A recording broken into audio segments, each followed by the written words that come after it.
here, I'm going to guess, is going to be a Little League coach. We're going to target the younger kids tonight, like ages 8 and under. So most of the speaking that I'm doing will be towards the 8U and under level.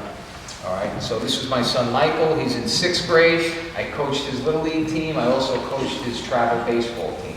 So I kind of know what works now for this age. So I know from my skill set, from playing and coaching high school baseball, teaching elementary school, I kind of know at this point what works.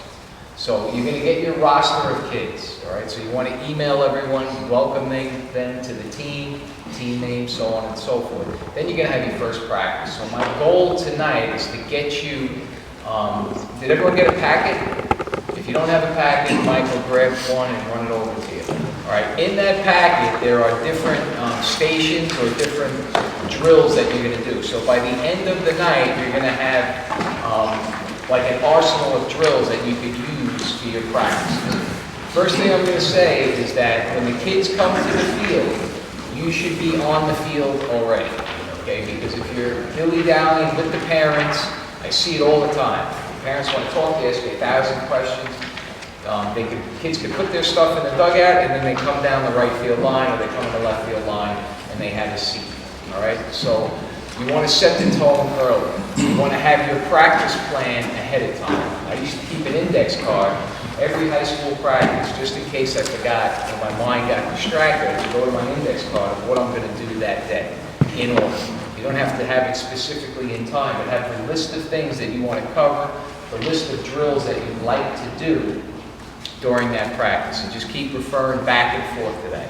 So again, you want to be the first one on the field, you want to be early, and you don't want the kids to start getting into a pattern of getting to the field and running around. All right, so you really probably only have like an hour, hour 15 minutes, maybe an hour and a half. Your job is to make them as productive as possible. So for that hour and a half, they need to be focused on what we're doing here. Otherwise, it's going to snowball and your games and things are not going to be so fun. Don't be afraid to be strict with the kids. Believe it or not, I know we live in an era where people are very sensitive, but I think that most parents deep down inside, most kids deep down inside want to be coached. They want to coach. They want the guy that's going to set the tone early and get the most out of that kid. That's why they send them there. All right, so you don't have to be the nice guy. You can say hello and then say goodbye. Your business is on the field with the kids. No nonsense type approach. That's what I see works in my experience. It worked for me. It works for the people in our league. Those are the coaches that people want to be on that team.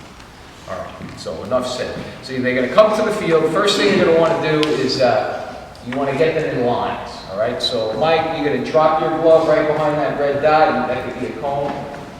All right, so you're going to form your line here. You guys are going to put your gloves behind you. Going up to the red line.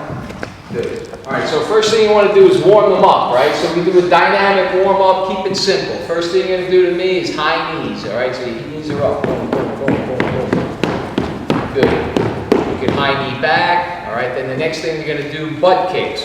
Kick your heels to your butt. Remember, these are not a race. Ready? Go. All right, just kicking the heels to the butt. First one was for the quads, next one was for the hamstrings. Face that wall. We're going to go side shuffle. Ready? Go. The common one, too, is backpedaling. I don't love the backpedal because kids fall down. I would stay away from the backpedal.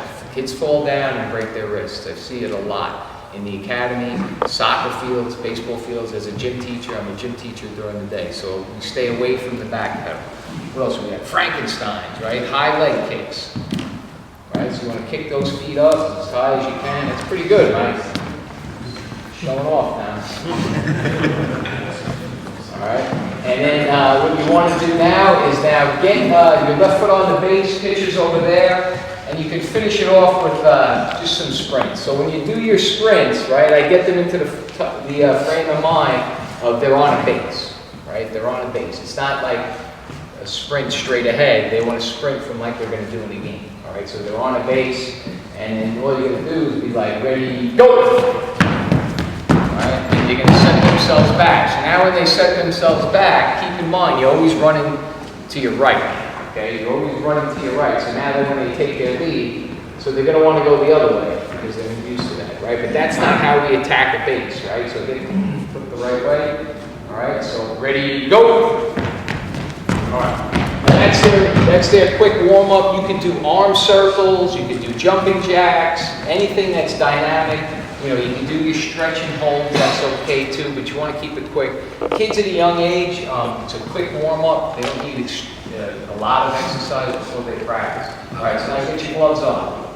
All right, so if you have multiple coaches at this time, many hands make for a great practice. Instead of having one line, one coach, right? You get 2, 3, as many coaches as you have, that's as many lines as you have. Now we're going to go into our ground ball drills, all right? So I have 3 coaches, I have 3 lines of people. Because remember, what's going to get these kids better is good instruction, but repetition. So you want repetition always at the forefront of your mind. That's what you want the most out of the practice. The more times I get this kid to field the ball, throw the ball, I'm doing my job, he's going to get better. So at this point, now we can get into some of the instruction.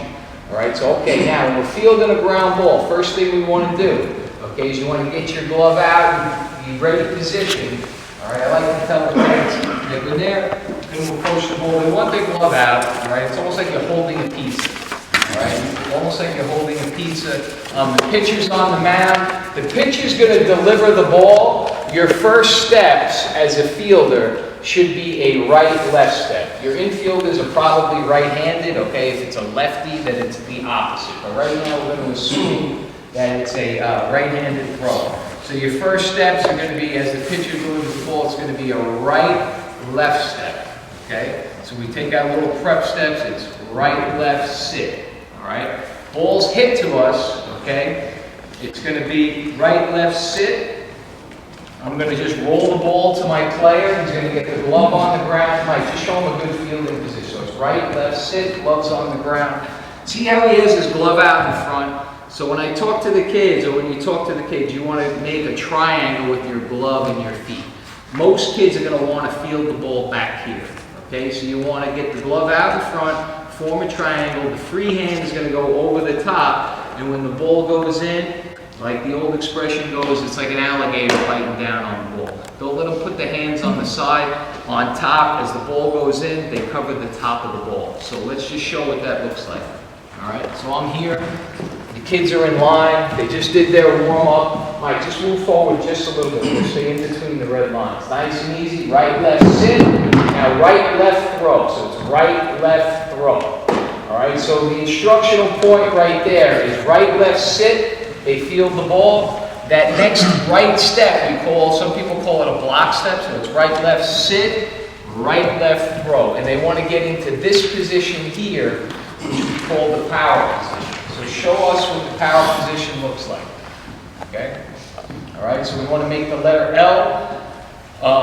Glove hand, right? Instead of pointing to your target, we talk about like 2 o'clock. So that's 12, 1, 2 o'clock.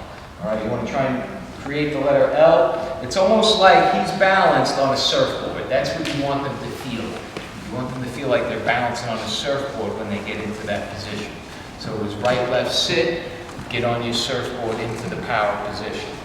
All right, so real quick, let me give you a quick tutorial on gripping the ball. Seams create a horseshoe or they go skinny, right? So typically with the younger kids, it's okay if they go skinny. The older kids, across the horseshoe. So you want your fingers across the seams when you first talk to them. All right? 2-finger grip. The younger kids, 3 fingers is fine because hands aren't big enough to grip the ball. All right? So at what point did you go from 3 fingers to 2 fingers? 7 or 8. All right. Sure about that? Yeah.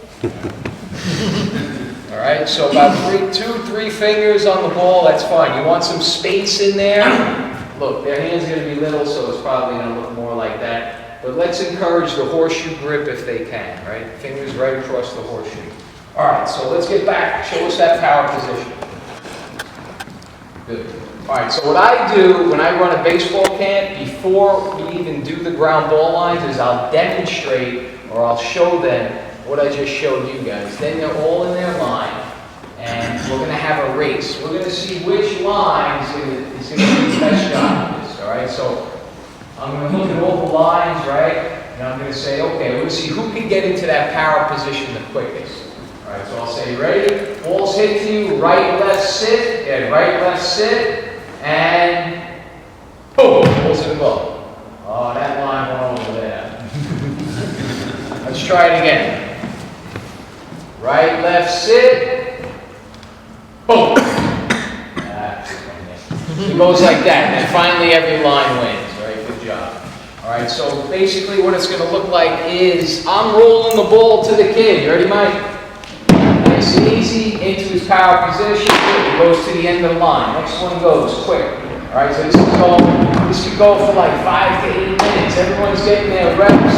Everyone's practicing, right? They're working hard, right? Everyone's got energy, moving quick. Have a couple baseballs because they're going to fly past you.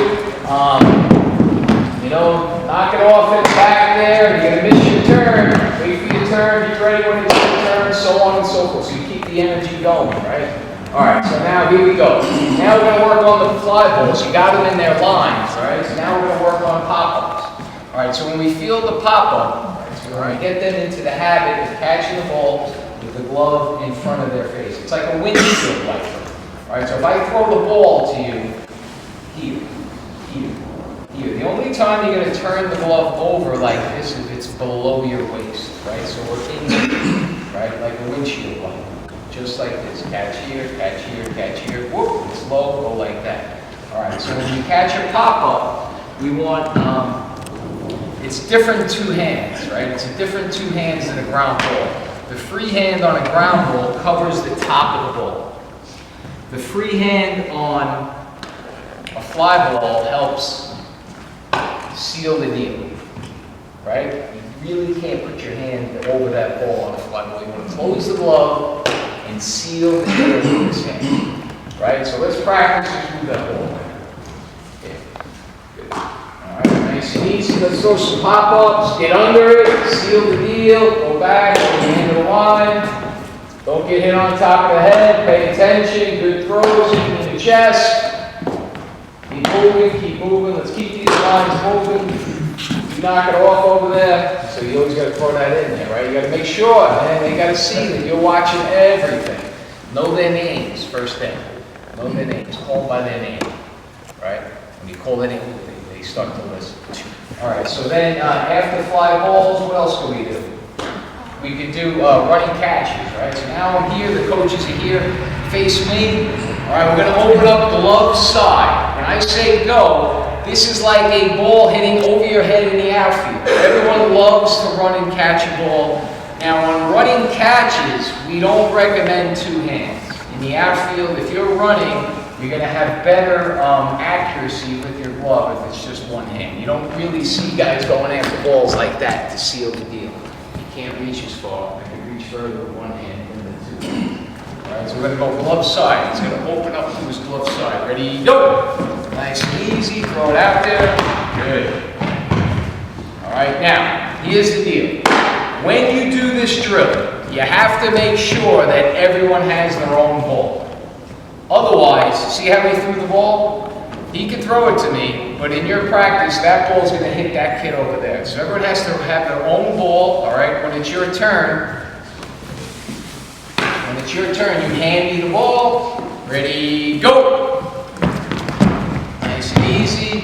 Good. Now don't throw it. Run to the end of the line. Next person goes. Ready, go. And that's how we keep it moving, and that's how you keep it safe. Where's my safety guy? Left? There he is, right?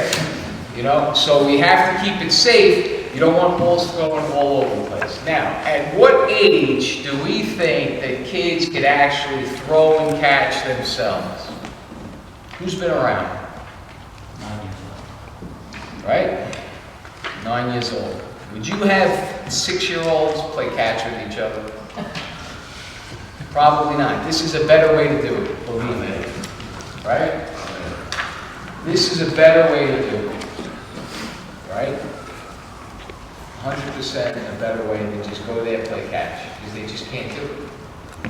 They're not going to get reps. Someone's going to get hurt. They're not going to get better. Right? So you want to do it this way, in my opinion, early on. All right, so now that you have them, now you can get into some type of instructional stuff, right? I have their attention. So now sit down, get a mic, have a seat. We do one of the kids. All right, so here's what we're going to do today. All right, we're going to go over some hitting. All right, we're going to have a hitting station, we're going to have a base running station, and we're going to have a fly ball station. All right. All right, so now we're going to talk about hitting. Okay. So what I do mostly at my academy is I teach hitting, right? And we do I do all slow motion analysis.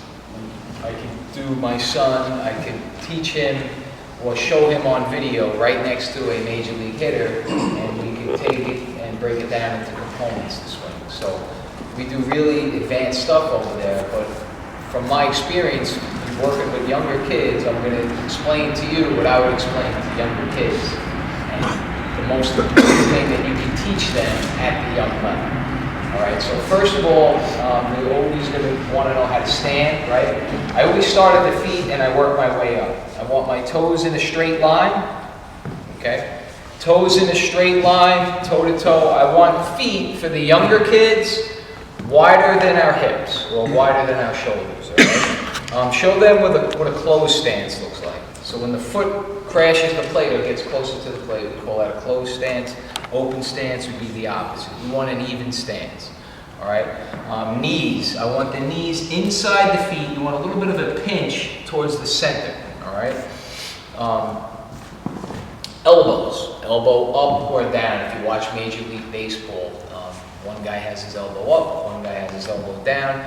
Usually, you want it off the rib cage. Okay. You don't want it too high. Here's my rule.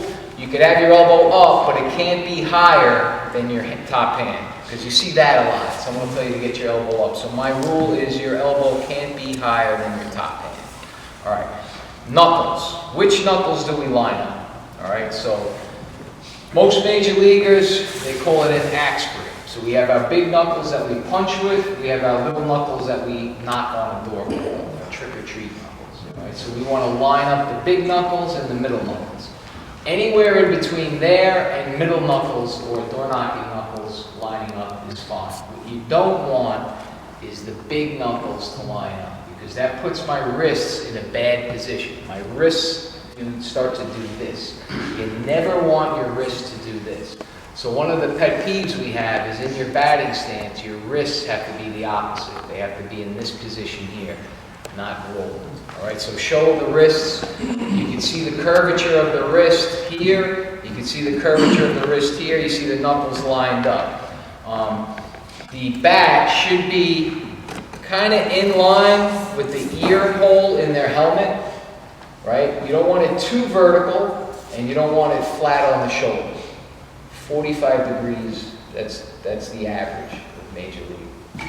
All right, so basically, what we do is we teach to the older kids a stride. All right, so basically what a stride is you have to get the body weight going towards the pitcher. It's very hard to develop any type of bat speed from a standstill. So you have to have energy moving forward into your turn. There's two types of energy, right? There's forward momentum, which is linear energy, and then you want to transfer the linear energy into angular energy, which is a rotational move. When we swing, it's a rotation, so it's like turning a corner. You want to jog and then turn the corner fast.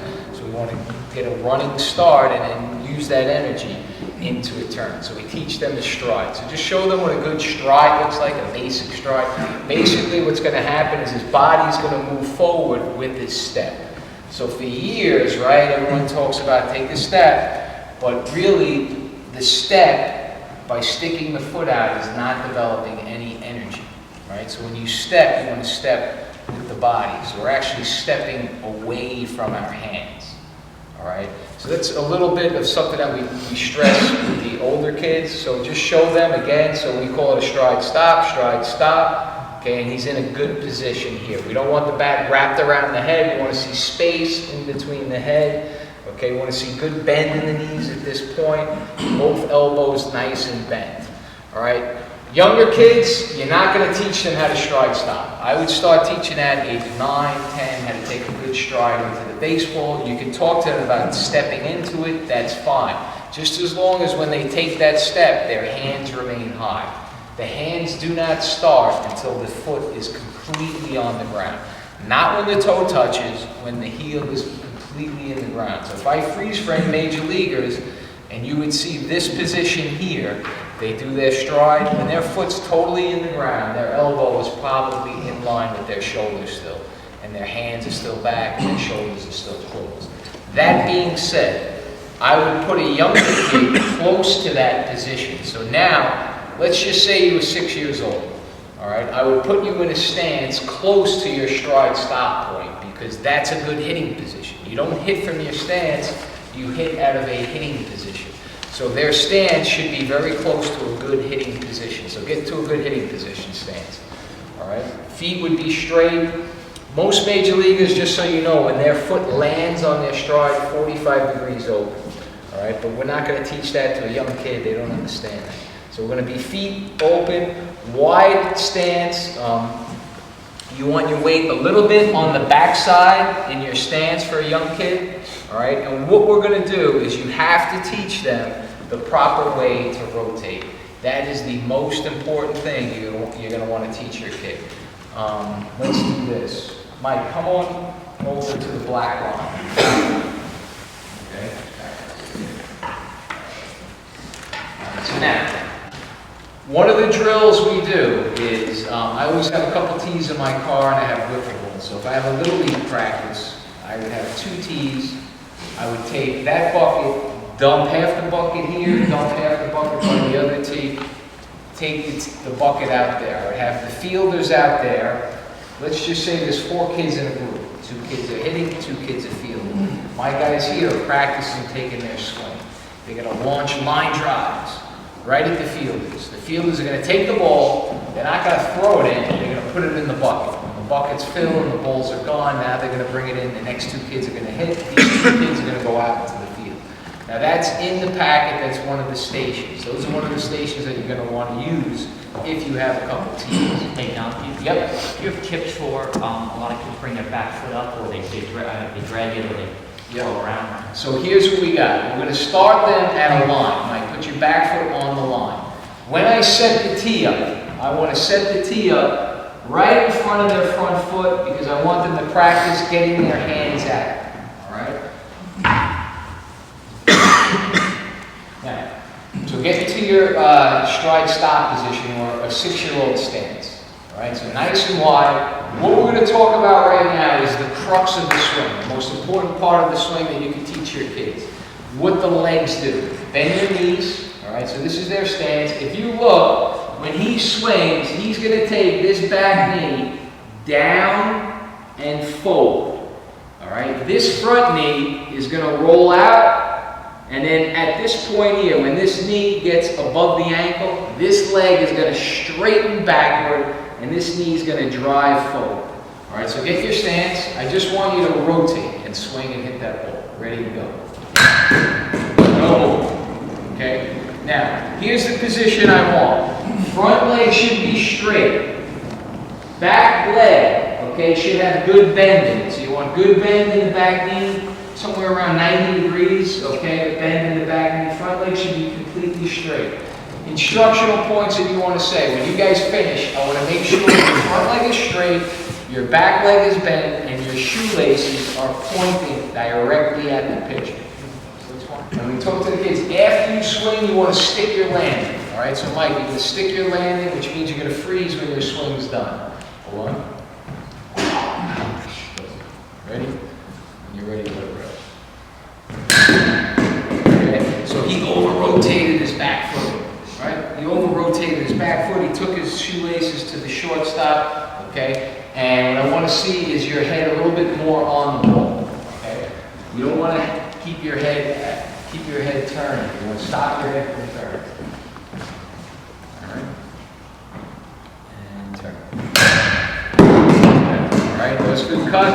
All right, we want to stick the landing. So basically what we're doing, that brought about my good job, is we're teaching the kids what the legs do. So one of the best drills that I do or that I've seen is I make them practice this drill here where they're going to put the bat as a belt. They're going to put the ball on the tee. Now this drill here is you want to start the ball in the middle of your body, okay, because you can't get your hands out because you have the bat as a belt. All right, so you're gonna widen, straighten your feet. I want to take this barrel of the ball and I want to hit the wiffle ball. All right, so I'm basically hitting it with my back foot. So I'm going to take this leg, straighten it. I'm going to take this knee and drive it. This leg straightening takes this hip backward. This knee driving forward takes this hip forward, and I'm going to hit this ball. All I'm going to do is give a little tap. My hips are now lined up. So when I watch Major League hitters, at the point of contact, their hips line up. And their legs are like this. It's almost like you're going to smash your knees together. That's what I tell the kids, smash your knees together. Make sure this leg is straight and this leg is bent. You are going to see probably 90% of your kids, when they turn, they go like that. They're not using their lower half. All right, so the lower half is something that can be taught if you did that right there. If you could teach a kid how to do that, you're going to be like, holy cow, this kid got so much better, his swing looks great. That's what you're going to be seeing. You're going to see this front leg straight and this back knee driving forward. It's going to make a world of difference for your own kids if you would just teach them that. Mike, show them the drill one more time. Ball on the tee. Okay. Good adjustment. He moves the ball so it's in the center of his body so the barrel can actually get to the ball. Ready, go, bam. Good. We'll rotate it again.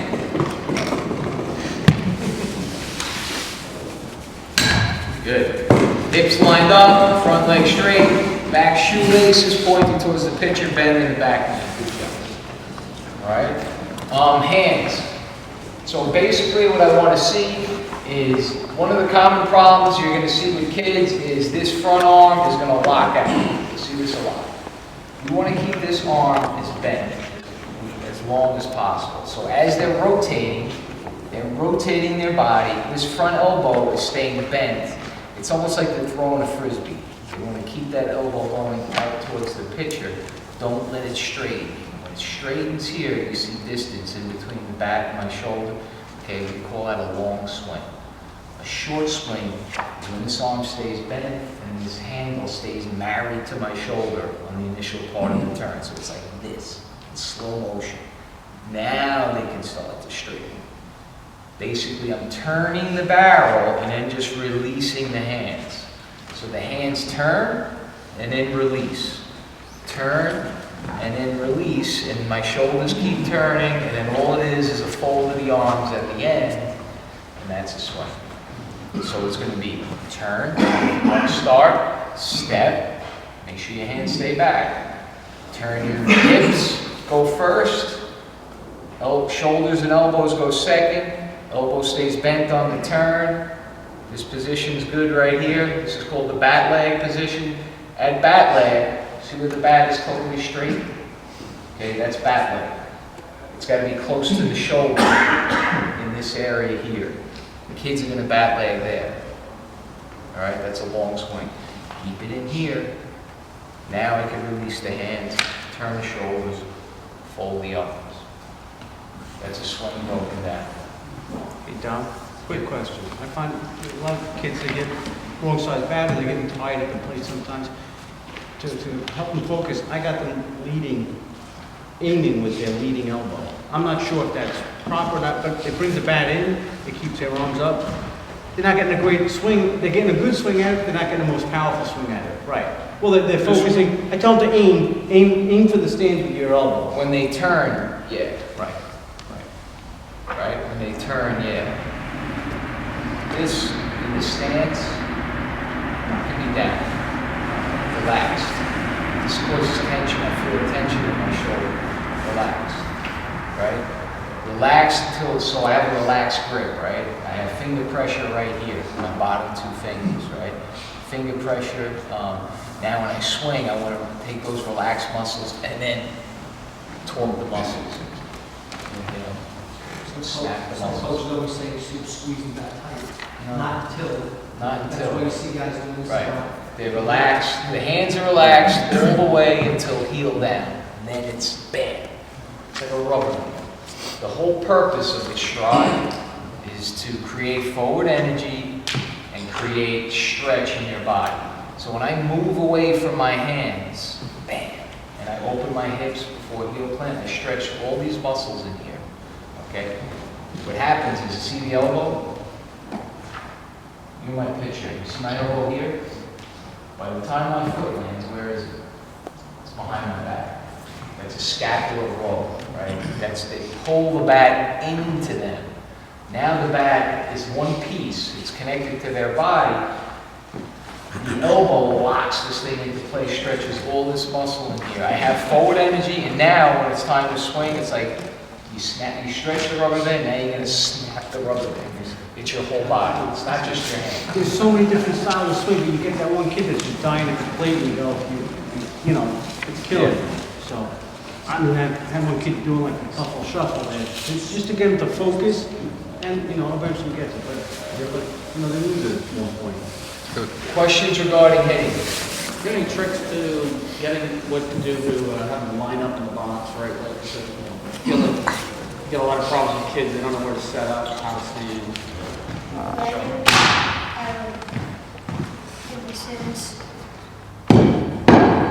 So he reached to the outside part with the end of his bat. Now, so his arm's extended, the end of his bat touches the outside of the plate. So now if he lifted his arm up straight, he could barrel up the outside pitch. If he couldn't reach it, and then he lifted it, he'd be a little bit short of the outside pitch. All right? Kids want to stand too far from the plate, you want to tell them to get on the plate. You know, there's a fear factor, that's why they're far from the plate. You know, that little bit is going to save their life, right? So get on the plate and get in there, right? Teach them how to get hit with the balls, right? You throw the wiffle balls, the tennis balls at them. What you're going to do is turn in. Take the shoulder to the ear, turn in. Shoulder to the ear, turn in. Right? Turtle? Turtle? Yeah, turn in. Roll it. Don't go this way. Go this way. Hitting questions then. So when we turn, Mike, I'm sorry, get back to the line. Just take a swing. So why I had him go on the line is because one of the old theories was like squish the bug. Take a swing. Watch his back foot. See how his back foot is in front of the line?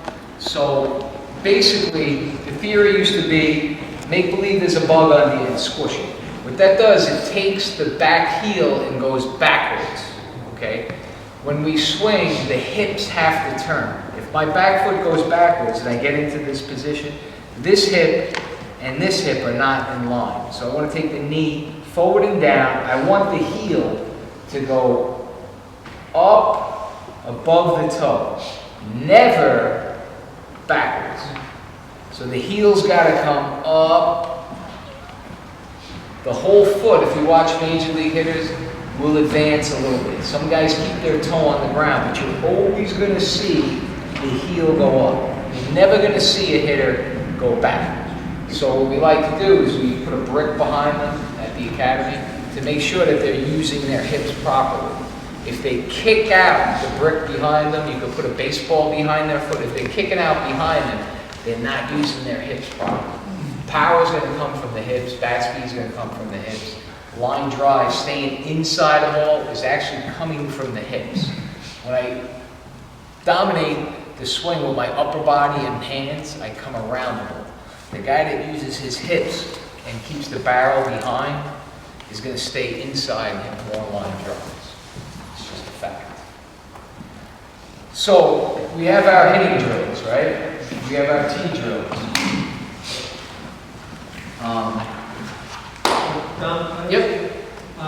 do you think it's a good idea at practice to have a pitcher, batter, and everybody else just on? No. So what we like to do, stations. That's why I talked about 2 or 3 coaches is awesome. You could have 3 stations. One would be down the right field line, ripping the wiffle balls off the tee, supervised by a coach. Okay?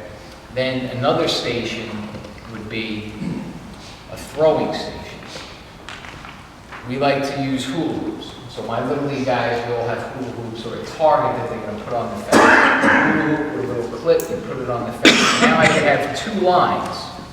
And we're trying to, one person at a time, you can make it a race, a point value. Every time you get the ball in the hoop, your point gets a team. But they have to start from a good power position.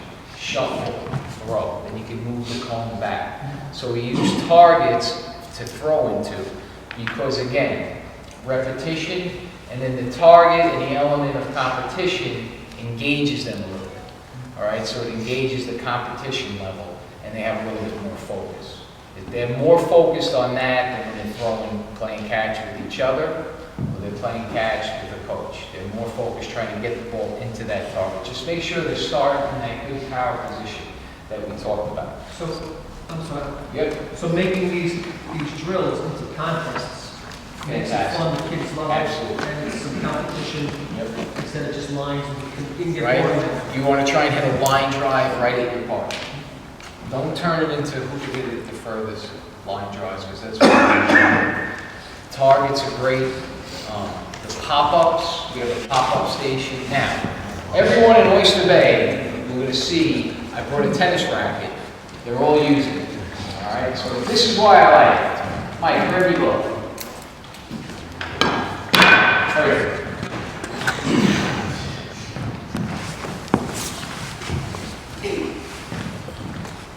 Go on over here, we got room.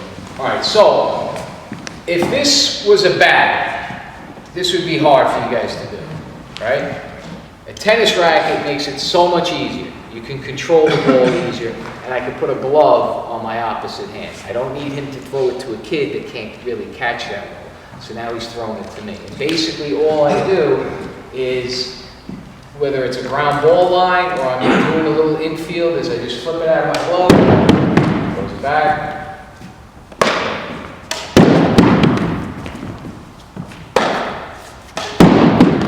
Right? So you're going to max out on repetitions if you get yourself a little bit of a tennis racket. The other thing it works great for, and the real reason why you want it, is for pop-ups. All right? How many guys, when's the last time we hit a pop-up, man? Right? You know, they want pop. Ball's going to be hit in the air in a game. You want to give them something that looks like a pop-up. Right? Believe it or not, this thing can go pretty far. Right?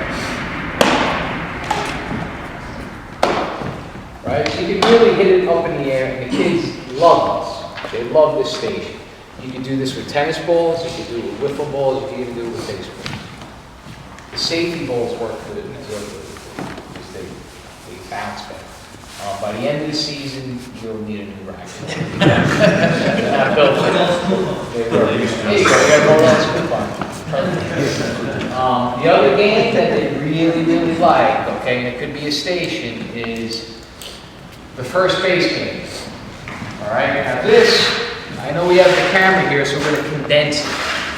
We have a home plate, and we have first base. Mike, you're going to be the runner. I'm the coach.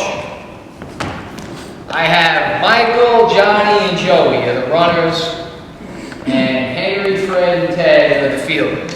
Okay, they're at third base. I'm going to hit the ball to the fielders. They're going to have one person up at third base, the other two are going to be in foul territory. I'm going to hit the ball, and they're just going to throw it to the coach. I would have a coach at first base. Okay. This guy's going to have a helmet on.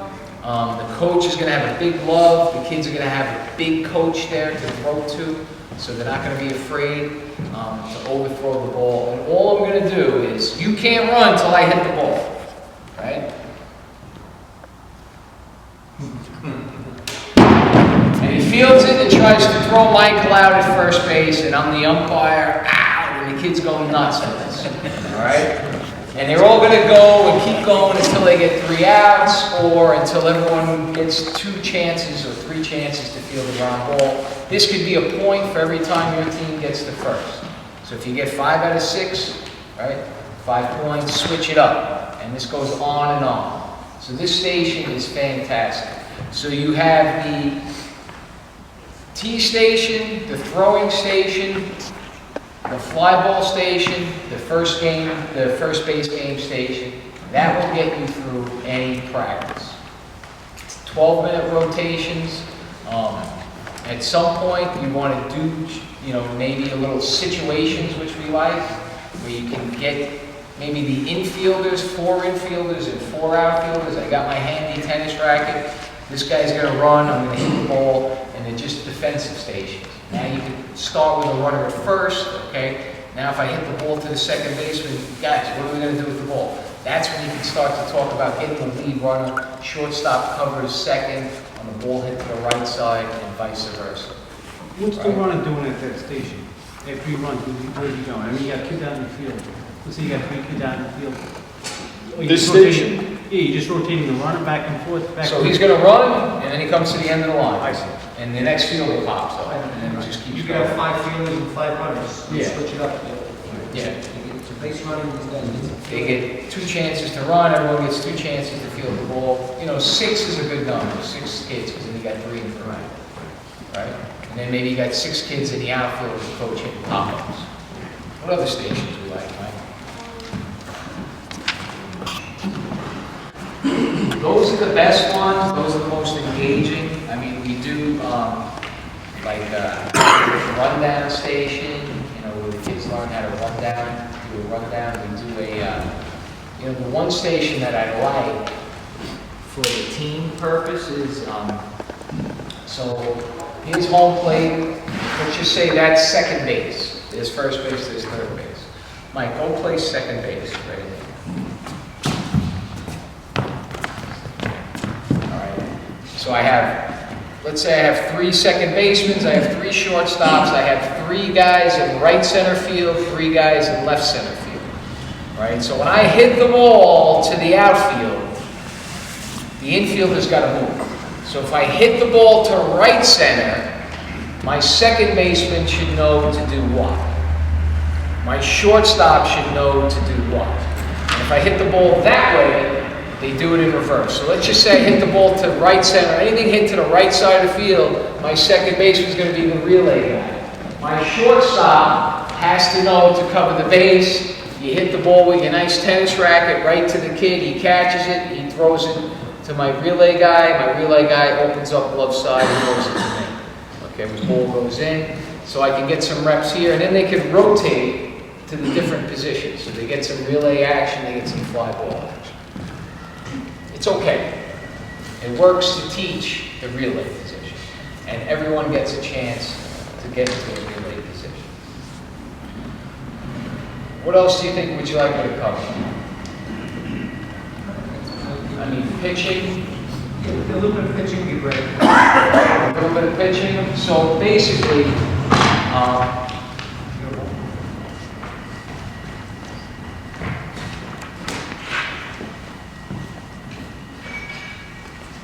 when kids start off pitching, I typically, when he started, he threw from the stretch. We didn't really get him into the windup because the pitch happens from this point forward. The windup, or the little step backwards, all it's doing is giving you a little bit of energy. It's not really adding. Guys almost throw just as hard from the stretch these days as they do from the windup. So the teaching points are from this point forward. All right, so basically what you want to do is keep the ball at your chest, all right? You want to be able to lift your knee, and kids are going to lift their knee differently. The way you really want to lift your knee is show him how we lift the knee. All right, so he lifts his knee up, but his foot is like almost an upside down now. He doesn't kick himself here, right? So you're going to see that. The purpose of the knee lift is to load up the hips. If I do this, I'm not loading up the hip. If I do this, see what I did there? I lifted my knee up and in. Up and in to load up the back hip. So that teaching the knee lift is kind of an important deal because you're using your hips to rotate. So you don't do this, it's not loading up the hips. You lift to load up the hips. All right? So now the knee gets to about belt level.